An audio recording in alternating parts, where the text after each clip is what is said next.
311 first met each other on October 29th, 2008. We are comprised of 34 different, very dedicated individuals. We come from all over the world. We have recruits from as far away as from the country of Sudan, from Alaska, Massachusetts, Florida, New York, as well as the Dallas area. Class 311 has at least one member from each of the 5 armed services, some of which are experienced combat veterans. When we started, the baby in the class was just 20 years old, and our most seasoned recruit was 44. The 34 of us all came from many different walks of life, but today we are finishing with one common goal: to be a Dallas police officer. There is a story of how the first police officer came to be. It is said it started when the earth was being formed. The story goes that as the Lord was creating the police officer, an angel approached him. The angel said, "You are spending a lot of time on this one." The Lord replied, "Well, he does not have to be perfect, but he has to be able to chase evil into the dark alleys, be willing to spend evenings away from his family. He will have to be tough enough to handle insults and criticisms from the people he protects, but compassionate enough to help children affected by violent crime. He will have to see people at their worst and not forget that he has a sense of humor. He will have to make life-changing decisions in less than 1 second, yet be known for those decisions for the rest of his life." The angel replied, "I think you're putting too much into this one. Look, it's broken. This model you're creating is leaking." The angel then wiped water off of the face of the officer. The Lord said, "That's not a leak, that's a tear." The angel asked, "What is that for?" The Lord told the angel, "It is for his fallen brothers, for his bottled up emotions, for the American flag, and for justice." The angel exclaimed, "You are a genius."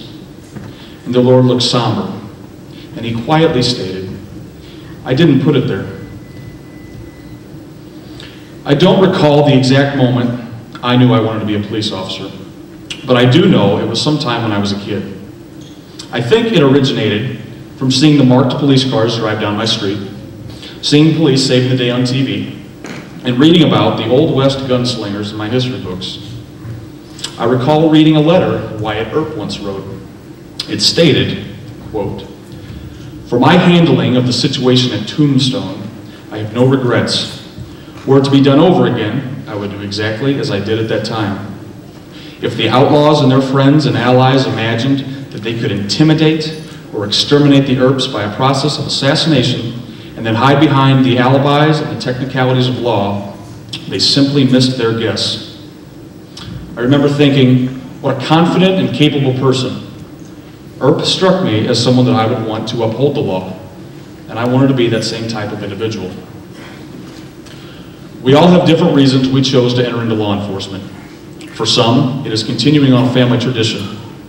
For others, completing a lifelong dream. Maybe it is to continue to live a life of discipline and honor. For others, it is to give back to the community in which we grew up in. There are no right answers. I do, however, have a challenge to my classmates of 311. No matter what reason you chose to work for the Dallas Police Department, remember this. At some point in your career, you will arrest a traffic offender, a drug dealer, some type of violent crime offender, and possibly a murderer. But there is another chance that you may have to arrest a teacher, a doctor, a lawyer, your next door neighbor, or unfortunately, another police officer. Class 311, I challenge you that no matter which of these you come in contact with, you strive to be the most professional person that they have ever met. Be the officer, or human being for that matter, that sets the example. Be the man, or woman, or officer that other officers want to be. On behalf of my classmates, I would like to thank a few people. First is our Academy Command staff. Lieutenant Hale and Sergeant Lawton were instrumental in making sure we received the proper instruction, discipline, and Academy experiences. Senior Corporal Parrott for pushing us hard in the DT room, both physically and mentally. Senior Corporal Kelly, who has often been described as the father figure of our class. Corporal Kelly made sure we prepared to handle our future job and expected nothing less than our very best. And Senior Corporal Avila, who volunteered to become a class advisor to ensure that we would be the sharpest and most prepared recruits to ever graduate from the Dallas Police Academy. I would also like to thank the RBT, gun range, and other staff members who, without you, we would not be here today. Class 311, it's been fun, and I'm proud to be your classmate. In closing, I will leave you with a poem from retired Army Lieutenant Colonel Dave Grossman. Fear not the night, fear that which walks the night, and I am that which walks the night. But only evil need fear me, and gentle souls sleep safe in their beds, because I walk the night. Thank you.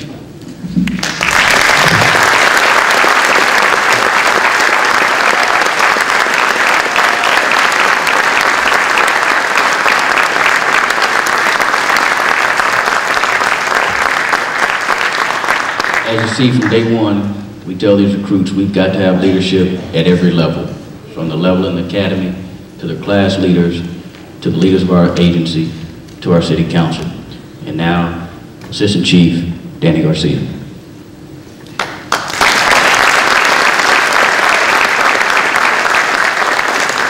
Ladies and gentlemen, Class 311, on behalf of Chief David Kunkel, who had a personal issue, couldn't be here this afternoon, I'd like to congratulate each and every one of you for your graduation this afternoon. I'd like to take a very quick moment just to tell you that I went to bed last night, woke up, and it was 31 years later. That's how fast your law enforcement career can get by you. I ask each and every one of you to enjoy the career you're about to embark on. Some of you as early as tonight may be embarking on this career. The bottom line is this. I'll share another story with you very quickly.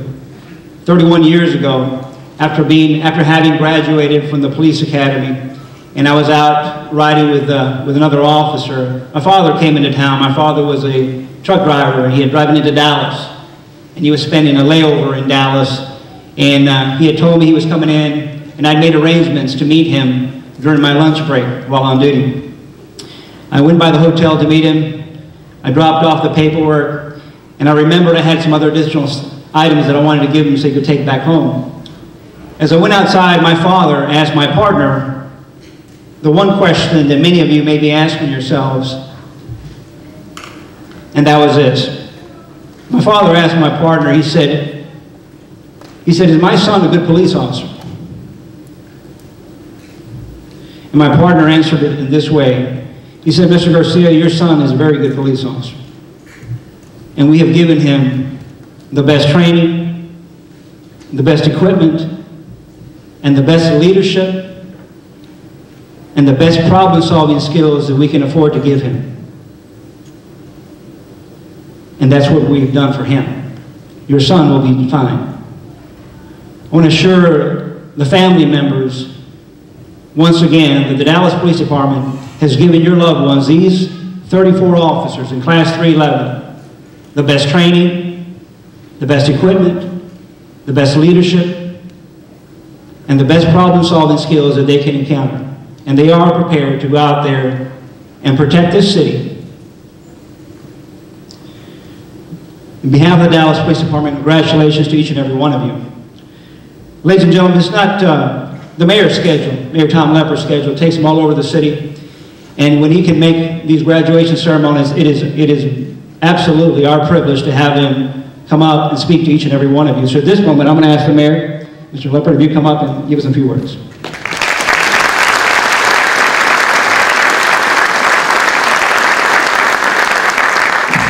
Well, Chief, thank you very much. And I want to tell you on behalf of Jerry Allen, Linda Coop, Ron Natisky, what an honor it is for each and every one of us to be here. You know, Thomas Jefferson once said that the first role of government was to protect its citizens. And that's the role that you're going to have in your career. I simply want to do three things. I want to congratulate you, I want to thank you, and I want to make a pledge to you. The congratulations is a relatively simple one. You were selected in the Dallas Police Department into your initial class over some of the best qualified individuals that we have ever seen apply to be a Dallas police officer. You deserve congratulations just for getting that step. Jerry and Linda and Ron and I also know how trying it was, both mentally and physically, to get through that training. It will be a great preparation for you, but I can tell you, your learning has only begun. As you have visited with some of the senior members of our police department, they can tell you that to this very day, even 30 years later, they continue to learn. But I want you to know that we congratulate you. We know it was difficult. The second thing I want to do is thank you. To thank you for your willingness to serve the men and women of the city of Dallas. You know, in the end, the reality of it is that when you see citizens of the city of Dallas, you will see them at times when they are in the greatest distress or in the greatest need. More than Linda or Ron or Jerry and I, you are going to be the face of Dallas. You will, more than any other individual at those times, determine how they see a city of over 1.3 million. We thank you for your willingness to serve and to go forward. We also want to thank you and thank all of the men and women, your family, your friends who have supported you. We understand to get to this point, it's not easy, and clearly a career in law enforcement is not an easy one. You're going to need the support of your family, and we just want you to know how much we appreciate each and every one of you that are out in the audience for what you've done for these men and women to get them to this point, but just as importantly, the support that you'll give them going into the future. You know, you have taken on a job where you will interact with an awful lot of people, as I mentioned, people in our community. You'll also interact with people like the three of us. You'll interact with lawyers, you'll interact with judges. The big difference in each and every one of those cases is when Jerry and Linda and Ron and I think about something, we've got days and weeks to do it. Those lawyers, those judges, when they look at your actions, they're going to have days and weeks to think about it. The reality of it is you will make decisions, and you will make split-second decisions that will determine the safety of the people of this city. We thank you for your willingness to serve. We understand how important it is. And that leads me to my third point, and that's to pledge to you. As I said, the most important thing that we do for our city is to protect our citizens. That now is your role. But we will pledge to you on behalf of the three of us and entire city council, and I know that I share the view of the entire police leadership, to provide you with the resources that you need to do a good job. We understand how important your job is. We're there. We will be supportive of you. We pledge that support. I'm Deputy Chief Bridget Gassaway. I'm the Division Commander of the Personnel and Development Division. And again, welcome to the family and friends who are here today. I also want to congratulate Class 311.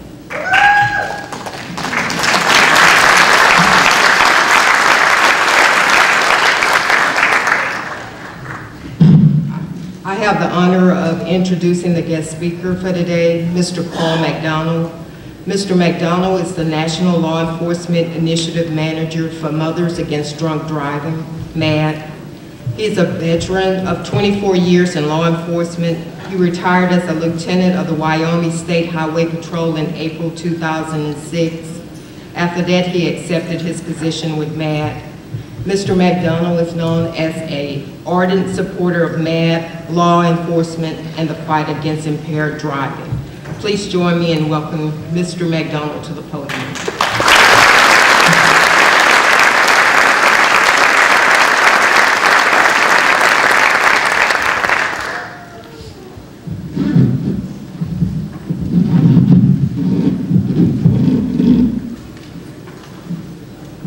Good afternoon. Greetings and congratulations, graduates.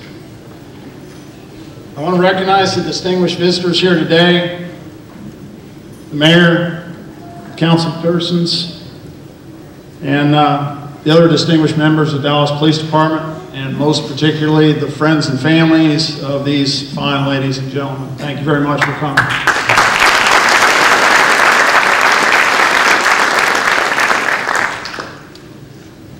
Today, let us speak for a moment about the symbols that surrounds us.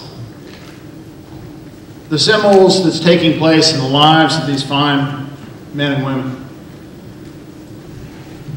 We join here today for a ceremony of accomplishment, the certificates that these folks will receive. They are symbols of their achievement. Yesterday, you put on your Dallas Police Department badge for the first time, and in this way, you experience your first day in this uniform. All of these are symbols. We do these things to recognize through these symbols, when we display that badge, that it represents a departure from the audience.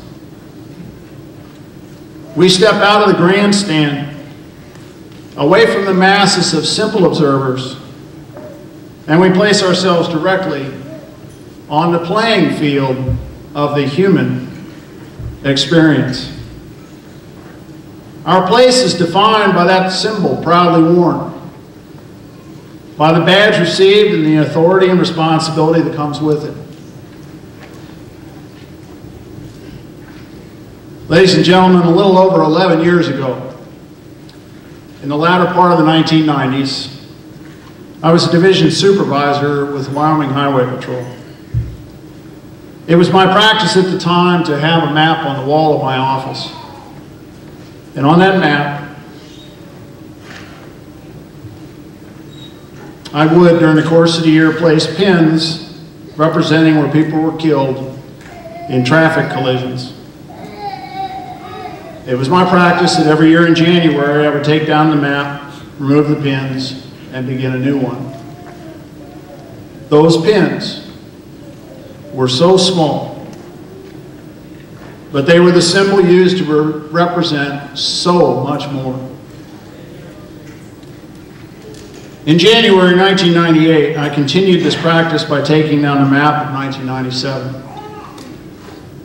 I started a new one. The first pin I placed in that map went onto a section of Interstate 80 just west of Green River, Wyoming. It was the first traffic fatality in Wyoming for the year, and it was, like so many others, alcohol related. Now, this was not an ordinary pin stuck in a map by a well-meaning servant of the people performing some